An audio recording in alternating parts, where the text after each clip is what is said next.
Whether you're a high school or uni student or someone who's no longer in formal education, there will be times where we want to improve our score. And that's what we'll be looking at in this video.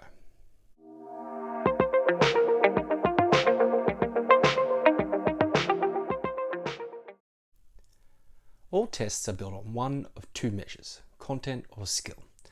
And the main way you're going to get better at both is through repetition. But before we move on, let's go back to content and skill. For as long as we've had schools, we've had things to memorize. And then we'd be tested on our ability to regurgitate them onto a page. The better we are at remembering this content or facts, the higher we would score. But something dramatic has happened in the last 20 years. Information, facts, content, it's all been freed from the textbooks and classrooms. With a small device in my pocket, I can now answer any factual question in only a second. I don't need to remember dates or formulas or recipes anymore. I have it all at my fingertips. So while it might make for a fun night at trivia, it is now, for many people, not necessary to be able to recite copious amounts of factual content anymore. What is starting to matter more now than ever is our skills, our ability to take knowledge and manipulate it into something new, our ability to use tools, whether they be physical or mental, to create new things. In education, there's much talk about 21st century skills, what employers are seeking: creativity, collaboration, communication, and critical thinking.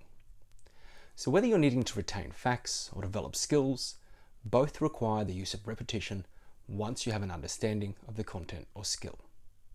Now this leads me onto this guy. In the 1880s, a German researcher called Ebbinghaus developed an understanding that intrinsically as humans, we forget both the things that have happened to us and the things that we have learned. He studied memory retention and how it could be maximized. He showed that over time, we will quickly forget most of the content or skills we have been exposed to. In fact, in the first 24 hours, there's a massive fall off in our ability to remember what we have learned. But Ebbinghaus was able to show that if the information was recalled multiple times within the first 24 hours of learning it, and then at increasing intervals thereafter, the chances of retaining the information in our long-term memory greatly increased. This can be shown in the forgetting curve. The sooner you revise the content or skill after you first tried or learnt it, the longer you will remember it. Then doing continual repetition at spaced intervals will help with retention. The cool thing is that the spacing between each repetition can be lengthened as time goes on. You don't need to do it as frequently. So when learning a new skill or content, you need to have a plan for retaining it. If you're completing high school, doing further study, training in the workplace, or learning a new hobby or sport, you need to write down or come up with a schedule for recalling the information you initially learnt or practiced. Plan this schedule before you start learning so you know that the time is set aside and you won't feel frustrated in the coming months that you can't remember anything.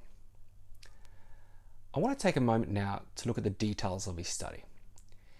Ebbinghaus' basic stimulus was a row of 13 nonsense syllables, which he studied until he could correctly recall it in the correct order twice in succession.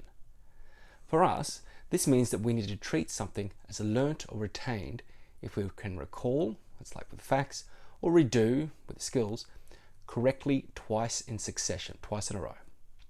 Once this is done, there is a break of 20 minutes before you try again to recall or redo the knowledge or skills. Once you've again been able to do this correctly twice in succession, the next interval of 1 hour begins. At the end of 1 hour, you again repeat the process of recalling or redoing the facts or skills until you can do them twice in a row correctly. This process kept repeating in his experiment for the following intervals: 9 hours, 1 day, 2 days, 6 days, and 31 days. While Ebbinghaus didn't take his research past 31 days, it could be roughly extrapolated to 3 months for the next interval and then 1 year. Now let's come back to the present. Recent research by Piotr Wozniak, an interesting character, and I'll put a link down below to his biography. He developed a program called SuperMemo, and along with it was a special algorithm. While quite complicated, it can be reduced to the following intervals. You have the first repetition of 1 day, second repetition, 7 days, third repetition was 16 days, and the fourth repetition was at 35 days. There are a whole range of spaced repetition software apps and programs now available that you can use to learn content. If you want to go old school and use pen and paper, then the Light-in-a-Box system with flashcards is worth a try. You start off with a stack of flashcards you want to learn, and you add new ones each day. Now on day one, you go through the cards. If you can answer or recall a card correctly, it gets moved to level 2. Now if you can't correctly recall it, it stays at level 1. Each day you will do a different combination of the cards from level 1 and one or more other levels. There's 7 levels in total, the 7th level being the level that if you can answer or recall the fact correctly or the question correctly, then you can be confident that you've retained this in your memory and you no longer need to have it in the system. Whenever you get a fact or question wrong, it goes back down to level 1. Now I've developed a spreadsheet which allows you to put the first day of study into the top, and it'll give you what levels you need to study each day by date. And I'm happy, email me the link below, the email address below, and I'm happy to share that with people. But let's have a look at what it looks like. So here's the spreadsheet. The first tab we've got here is a full 64-day cycle. The second tab is today, so it'll bring up today's date, whatever day you're looking at the spreadsheet. You can then look at a specific date, 7-day week starting today, so it'll pull in today's date, or a 7-day week starting on a specific date. So let me chuck in a starting date. So we'll go with something like 7th of August. Okay, and we see that it populates all the dates down, and we can see the different levels. So by the 20th of August, we're doing a level 1, level 2, and level 4. Then you can click on today, it'll show you today. Okay, we're going to do level 1 and level 2. Specific date, I can say, well, I want to know maybe on the 26th. Okay, that day I'll be doing a level 1 and level 2. 7-day week, so my 7 days coming up, these will be what I'll be doing. I'll be going up all the way up to level 4. Maybe I want to know starting the 31st, so the next upcoming week.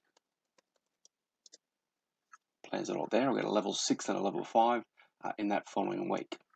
So that's the breakdown of the spreadsheet. It automates it for you, tells you what you're going to be doing, and all you've got to do is put in a start date at the very top there, and then you just follow the sequence through. Now let's have a look at how the spreadsheet relates to the actual physical cards and how they get moved around. So we can see here we're starting on the 7th of October, and we're doing all our level 1 cards, and we get the first one right, the third one right, and the fourth one right. But the second one and the fifth one got wrong, so they stay on level 1. Now the 8th of October, the next day, we're going to do level 2 cards. So we get the first one wrong, get the third one right, and the fourth one right, so they go to level 3. And then also do everything else that was at level 1. The second card there turned out right, it got moved to level 2, the third card was wrong. The next day I'm doing level 1, so level 1, the first card comes up, second card comes up to level 2, I got them both right. And then I look at my stuff in level 3, and I got one of them right and one of them wrong, and went all the way back to the start. The next day I'm looking at level 1, level 2. So at level 2, get that first card wrong, goes back to level 1. Get the second card right, it goes up to level 3. Get the level 1 card, that right, go to level 2. And then the fourth card there, that comes up to level 3 because I got it right. Next day I'm doing level 1 and level 4. So my level 1 card, it gets it right, comes up to level 2. My level 4 card, get it right, goes up to level 5. On the 12th, I'm going to do level 1 and level 2. So there's only cards in level 2. So get one of them right, it comes up to level 3. One of them's wrong, it goes back down to level 1. And on the final day in this sequence, I'm starting at level 1 and level 3. So the level 1 card, I get it right, goes up to level 2. And there's 3 cards on level 3. One of them I get right, goes to level 4. The second one's right, goes to level 4. And the final one, also right, goes to level 4. So to recap, repetition that's spaced is one of the keys to better scores or grades. Having these processes to maximize your ability to retain information or skills will increase your scores or grades. And an important thing to note is that your memory is unique to you. So you may find that you need to, after trying it for a while, alter the intervals between repetitions. Finally, it's really important to note that memory retention is the second step in learning processes. The first step is understanding the knowledge or being able to successfully execute the skill. Now, if you found this video useful, give it a thumbs up.